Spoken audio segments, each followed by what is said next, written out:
Once again, as we enter the portal in the Land of Dawn, we're gonna wait here for a second. What are your predictions, Arashi? I think I gotta go with Onic for this one, man. They have a lot more options available.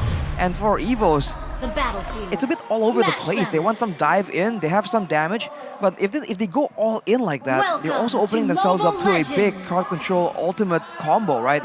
Getting everyone caught in, for example, a taunt to a Nibiru's Passion will just completely decimate everyone. So I think if they really want to do this, they gotta be smart about it, and then to ensure that the limited amount of dive they have gets utilized in the early game. If they want to try and match Kairi's aggression, maybe try and put that pressure into the gold lane, right? If CW gets shut down here, maybe that's exactly what Evos Legends need. But to get this out, right? I mean, Kiboy there, poking Psychots down. Fredrin zoning it out. Kiboy finding it, forcing the retribution there. Kiboy very annoying here with this Ruby using tenacity, not concussive blast. So again, he wants extra sustainability.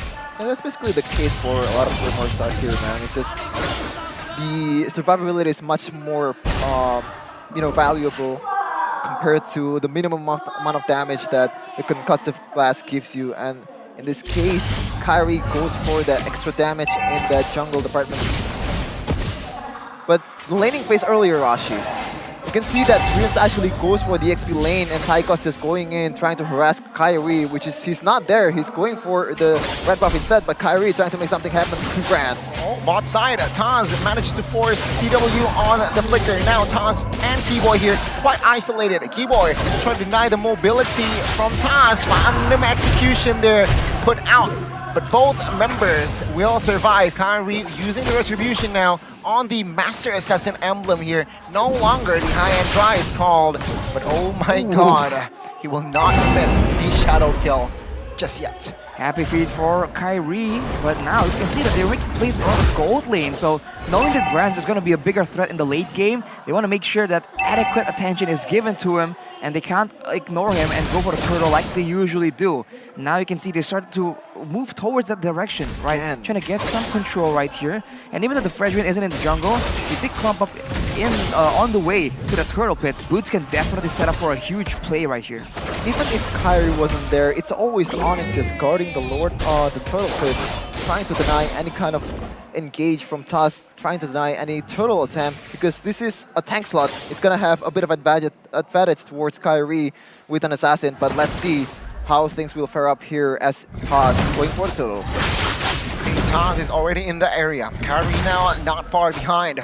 We'll take the gold crab first. It seems like has 4,000 HP left. Taz now taking a lot of damage, stunned up. And let's see the retribution battle. Taz wins it this time. Silence down though. But take a look at the Cold Altar now popped here by the side of Evos Legends. TJ taking a lot of damage now. Bronze is in the fight. 5v4. This limit might be too much as Boots gets taken out. First blood for Bronze. That's a good trade and the Divine Judgment on towards San. Still survive though. Kairi will not force anything more as it's just to provide cover. As now Kiboy, take a look at this guy trying to find and soak in the damage. Take a look at bot side. CW taking a lot of damage here, but it's still survive. Again, Evos Legends with the winning trade. Apulong on the Indonesian desk, the only talent prediction for Evos yet again. Loyal till the end, potentially right here.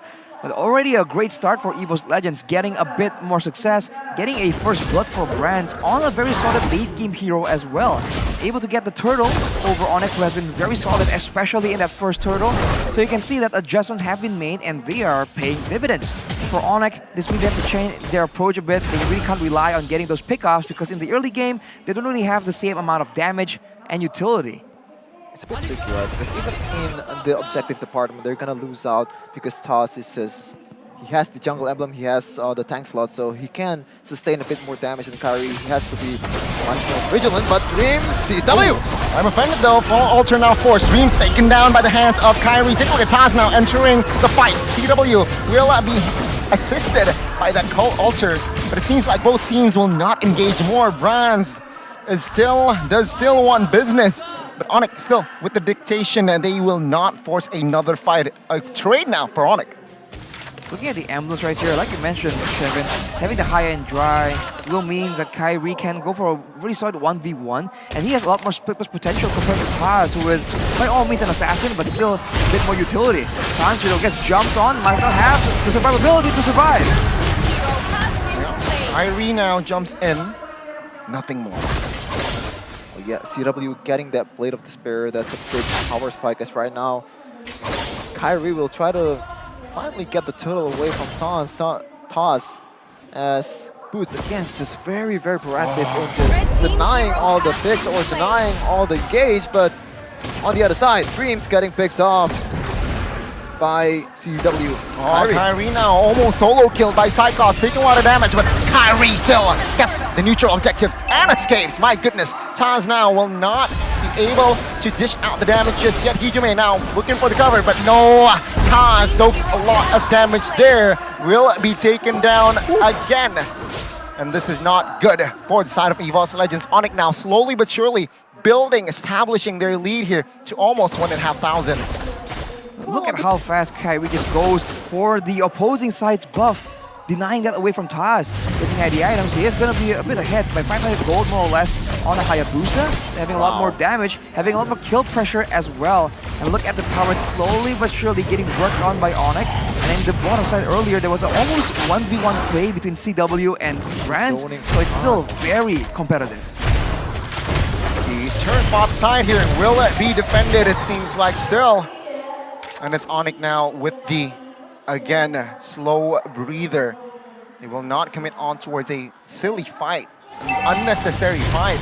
But it seems like now it's still the Evos Legends side here. He's still late to the party. Sounds bluffing there. And Hijume now will not go and recall peacefully.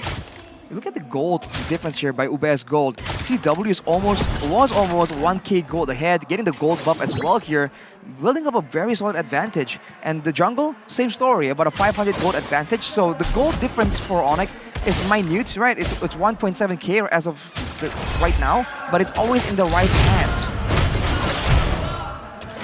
Kiboy again, the zoning over the concealed, very clean take turret there, as Taz is on top side. Might be a chance for Onic to set up for a turtle, but Kairi wants to clear this lane first. But yeah, the gold difference is just really good. 2k gold lead, even though the only difference is there is 1 kill, but Taz might be getting taken down, but Kairi will not be able to poke once more. Kairi will opt for a turtle. Well, even if Evos Legends were trying to get something because they want to try and replicate the Onic formula for success, but unfortunately, Taz was almost taken out even, and that will be Onic picking up the second or third turtle actually, using their abilities to its proper potential, and now just replicating the same pattern that it always had from game number 1. Top side now, this might be a gank. Dreams with the conceal now. Force Boots to use the flicker. 4-man rotating towards the top side. Did not get anything. And it seems like now Boots still able to clear, and nothing rotation. Nothing comes out of the 4-man rotation there. A good read by the captain of the Yellow Porcupine. Denying the aggression at the same time, taking everything away from Evos Legends, as Kairi almost gets the kill. One altar popped. Taz now trying to clear the mid side. Onic, they will force the mid side, but it seems like it's still able to be cleared by the side of Evos Legends. Still, Onic here with the 3,000 gold lead, even Hayabusa. Kairi now has that Blade of Despair. Not a good sign here as Evos Legends. They are somehow desperate here to find a good fight. Perhaps this might be a Dreams. Will open and face check. Now Cyclops taking a lot of damage. Is this the right call? Taz trying to clear them inside as well. Kiboy hasn't able to connect, but Taz gets caught in that mid side. CW being the executor there. And now it seems like slowly but surely Onic already with the very convincing lead at 3,500 gold lead. Wow, man. Dreams is just waiting there without, not doing anything. He's just waiting for the right moment, but the moment is just not there. A very clean team fight for Boots and crew, just knowing what to cover and what to get. And Arashi, at this point, man, same question arises. How will Evos do this? They have to try and get a fight without the main damage dealers on the side of Onic. so far, if you look at the full DPS, Evos Legends actually has a very healthy amount of damage compared to Onic, right? They have more utility built into their kit, but it does require a bit more items, so they have to try and make sure the CW or Sans gets taken out, and then from there, try and equalize the gold lead and scale into that late game. Having Brands on the carry, this is one of the win conditions they have. They need to play around it. And in the early game, if they really can't do anything against Onic, they can just go for a split push, right? They have a Masha, and Psychots is pretty well known, right? He brought out this Masha in IESF itself, so can probably still pull off a split push strategy as long as Hijime doesn't get bursted down like that. Yeah, Onic, they were forced to catch Taz there and say bye-bye to the jungler. He's all alone. What the heck was he doing? And now, take a look at the bot side. Psychots now trying to find compensation for that kill and the loss of Lord. He gets it. He finds the inner. But take a look at Boots. He's moving on towards Psychots. Oh my goodness, force the flicker as well, and there you go. Off camera, another kill happens. It's three members now down. Oh, I'm offended. Does not connect their Evos Legends. They're still able to, again, just defend. Onic now almost 6,000 gold lead though. Looking at the items here, Blade Armor and Skyguard Helmet for Psychots. So, like we mentioned, if he is gonna be split pushing, he can do a lot of damage. He can pull away so many people, but look at Kairi though. The moves on this man are insane, and with the Malefic Roar, it means the small amount, like the steel leg plates on Brands, will not be enough. Unless he has a Wind of Nature, he can't really say that he is secure at all. With CW, oh my God, so ahead as well. He is poking down these turrets slowly but surely from a very safe distance. If you're an Evos fan, you are definitely triggered there by the recall. Now Psychos looking for the soak. Meister spot side will be defended, it seems like, for now. Lord taken care of. Kiboy though, needs to be careful here. Evos and Onic, they will not commit on towards a fight just yet. Evos, they want to clear. Meanwhile, Onic, they are waiting for the right opportunity to open the fight. Dreams, careful here. He is already in that bush, looking for the right engage. Looking for the concealed play. There you go. Concealed play occurs.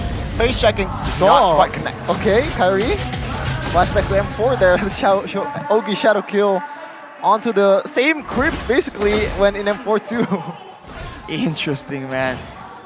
Like right there though, honestly, Psychots he's still doing the best he can. He was blocking the Renner shots towards the turret there, trying to abuse the health bar of the Masha.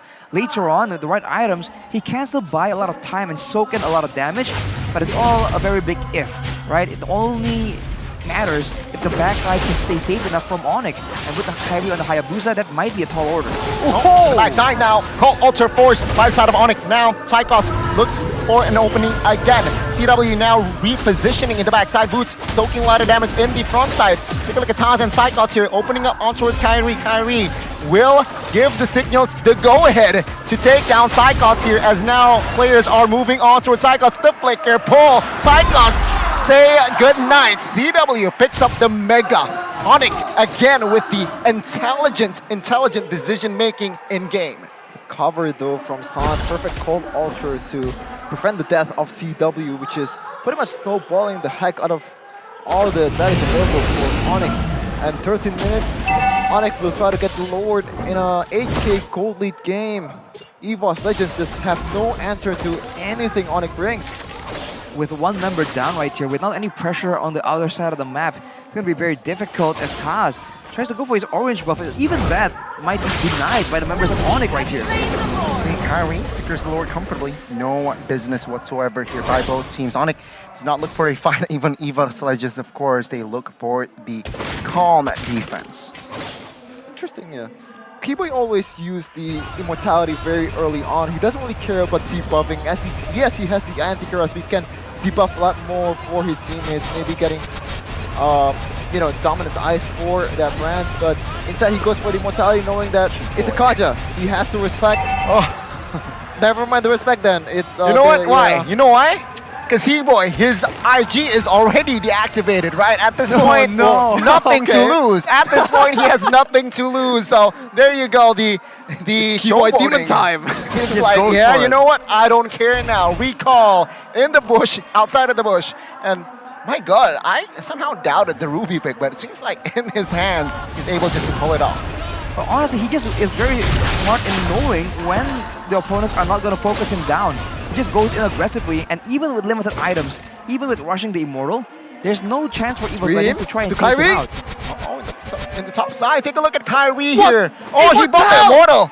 Oh, what a quad shadow off camera. What? That was a crazy play. Bronze no HP. Wait, the mid side taken now. Now, Evos Legends, they're at full defense. Lord now trying to be taken care of, but that leaves space in the top side now. Connecting the taunt on towards Dreams now. Onic slowly but surely looking for the control. Evos Legends, their base is quite exposed now, but it's going to be another reset the backside. Oh my goodness. Cyclops looks for CW. Call Ultra Pump now. Cyclops quite low. Oh, Kairi needs to be careful. Oh my goodness. Low HP. Evos and Onic here, both trading punches, but no casualties in that exchange. Karate, are you not entertained? This guy is just out of his mind. The fast fingers, the reaction time to get the immortality. What is this guy made out of?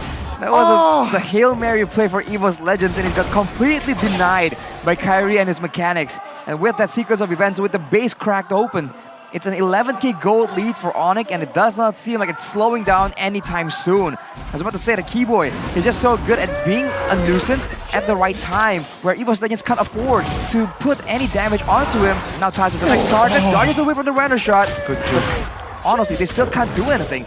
They're in the right spot, unless Dreams right here. Yeah, that's a good spot. But Can Kiboy do spots it out. something. Wow. Yeah, exactly. Gets chewed away by Kiboy. Oh my goodness, that's a good read again. But in the purple buff there, who get it? Who gets it? Oh, Taz. It wasn't Taz, it was Cyclops. Wow. Getting that purple buff. Perhaps it was a little bit too chaotic there. But that is a sign here. Perhaps Onic, they will have the space to also get the Lord. Question is, Arashi, is it wise for Evos Legends to contest? At this point, they don't have the high ground available to try and depends on clear on Dreams. the wave, right? And with the wave pushing the top side, they've cleared it now, but Onic is already on the Lord, and Evos Legends have no idea. They're getting zoned away by Kiboy and Sans. Dreams tries to make the play, but it did not succeed. It's a free Lord for Onic. Yeah, now Taz will look for the escape route. Kairi though catches him. CW secures the kill. 4v5. Flicker both teams here. Evos running for the hill. Cyclops might be caught though. Stunned up here. Not enough damage to take him down just yet. Lord marches mid-side. Is this the last push of the series, ladies and gentlemen? Onic looking for the clean sweep. Evos Legends looks for a defense. Let's wait and see. 5v4. Evos Legends, the White Tigers now looks for the clear. Top side done. Mid-side. Oh my god, the damage comes through. Kiboy finds a 3-man stun. Hijume taken out, as this is going to be the official first sweep of the playoffs MPL ID Season 11. The Yellow Porcupines will have the White Tigers as dinner tonight.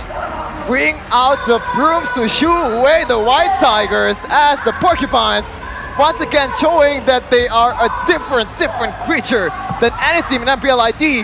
3-0 Arashi, and no answer from Evos in any kind of team but whatsoever. It's just wow. Welcome to the final upper bracket as well. Here, Sheffin Arashi.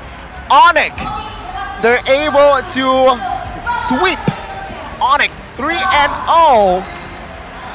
And we got a match. RRQ and Evos will meet in the lower